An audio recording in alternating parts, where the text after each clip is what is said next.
Hello everyone, good morning, good afternoon, good evening saan mang sulok ng mundo. Ngayon magluluto tayo ng adobong kangkong with bagoong. Ang tawag yan dito sa Iloilo is apan-apan. Ayan, una nating gawin, ito ang ating kangkong. Nahimay na yan, atin siyang hugasan at atin yan siyang ibababad sa asin. Ang asin is para matanggal yung kanyang mga impurities or yung 'di ba may mga insects yan, matatanggal yan siya sa pamamaraan ng sa papamagitan ng asin. Ayan, ibabad natin yan siya while hinihiwa natin ang ating ibang mga sangkap. Kung pwede naman din siyang gamitan ng suka. Ayan, depende sa inyo kung anong available. Ako asin na lang kasi mas mura. Ang suka kasi is medyo mahal. Ang asin is mura lang yan. Ayan. Ayan, pagkatapos nating hiwa ang ating mga sangkap dito sa ating kawali. Ayan, mag-prepare tayo or mag-isa tayo ng ating bawang. Ang ating sibuyas. Sa Pilipinas is tipid ng sibuyas dahil napakamahal ng bilihin ngayon. Kailangan marunong tayong dumiskarte sa buhay. Sutay-sutay lang natin hanggang mag-translucent at lalabas yung kanyang halimuyak na amoy or aromatic smell. Ayan, sutay-sutay, mekos-mekos lang. Ayan, then isunod natin ang ating kamatis. Sa hindi pa nakasubscribe sa ating channel, just click the subscribe button and notification bell para ma-notify kayo sa ating mga newly uploaded recipe.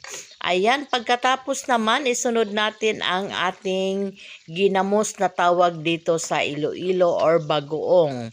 Ayan, ganyan ang bagoong nila dito, buo-buo dahil pinipigaan nila yan. Ayan. Sa paglagay ng asin, istantsahin lang kasi maalat na yung bagoong natin. Ayan, atin lang yan siyang durugin dahil talagang yan siya dry or matigas. Yan, mekos-mekos lang. Ang ating apoy is low-medium fire lang para hindi masunog ang ating ginigisa. Yan. Then, sa puntong ito, magtitimpla tayo. Maglagay tayo ng salt, seasoning granules, MSG,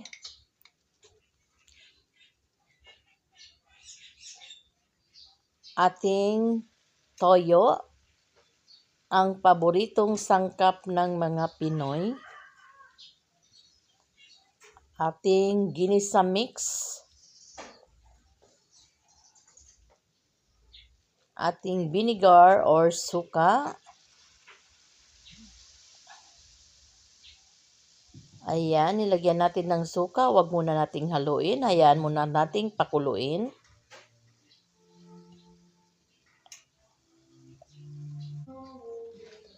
Ayan, pag kumulo na, ayan, pwede na nating haluin. Ayan. Kasi sabi ng mga original chef, ang paglagay ng suka is wag haluin hanggang hindi kumulo. Then, dagdag tayo ng konting sugar. Then, imekos-mekos natin. And sa puntong ito, ilagay na natin ang ating unlimited na kangkong. Ayan. Na-drain na yan siya at saka nahugasan na ulit.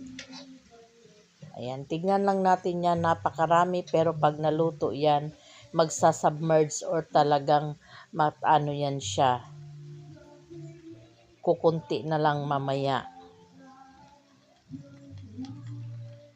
Ayan, tawag yan dito nila sa Iloilo, ang ganitong luto is apan-apan.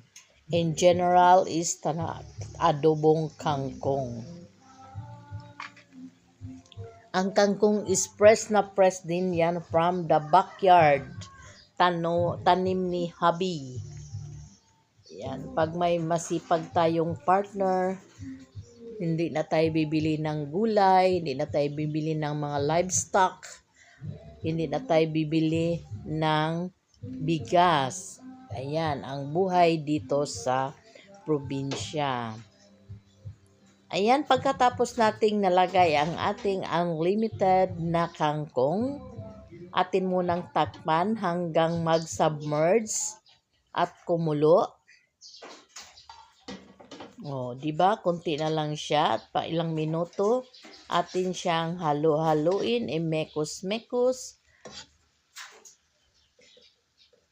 para lahat ma-incorporate ang sangkap at saka ang lasa magpantay-pantay. Ayan. Atin lang yan siyang halu-haluin. Ginamitan ko na siya ng dalawang ang kutsara at saka sandok para talagang makombine talaga ang lasa. Ayan.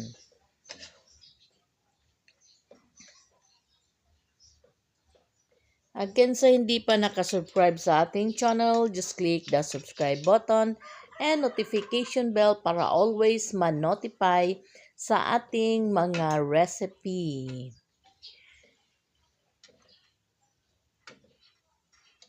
Ayan. Tikman natin kung okay na ang lasa ng ating niluluto. Perfect na perfect. Masarap na naman ang ating kain sa white rice. Ang ating white rice is fresh na fresh din from the rice field. Bagong giling or bagong ani. Ayan, mekos-mekos lang natin. By the way, pag nagluto tayo ng kangkong, kailangan lutuin talaga yan kasi yung ibang kangkong is may mga yan siya, may mga hindi natin na panakikitang kailangan nakadikit yan siya.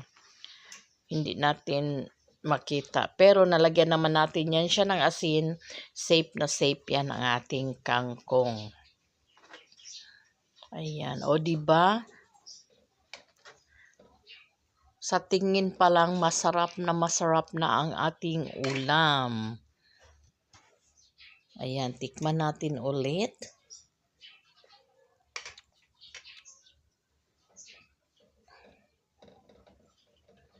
Ganyan talaga ang buhay probinsya. Pero ako mas gusto ko talaga sa probinsya dahil wala tayong problema. Yun lang nga, ang mga fresh na gaya ng isda, yun, talagang napakamahal ng isda dito. Ayan, sa puntong ito, luto na ang ating binagoongang kangkong. Pwede na nating ihain sa ating hapagkainan. Hanggang dito na lang. Sana'y nagustuhan nyo ang ating recipe for today. Maraming salamat. Thanks for watching. God bless and be safe. Bye-bye.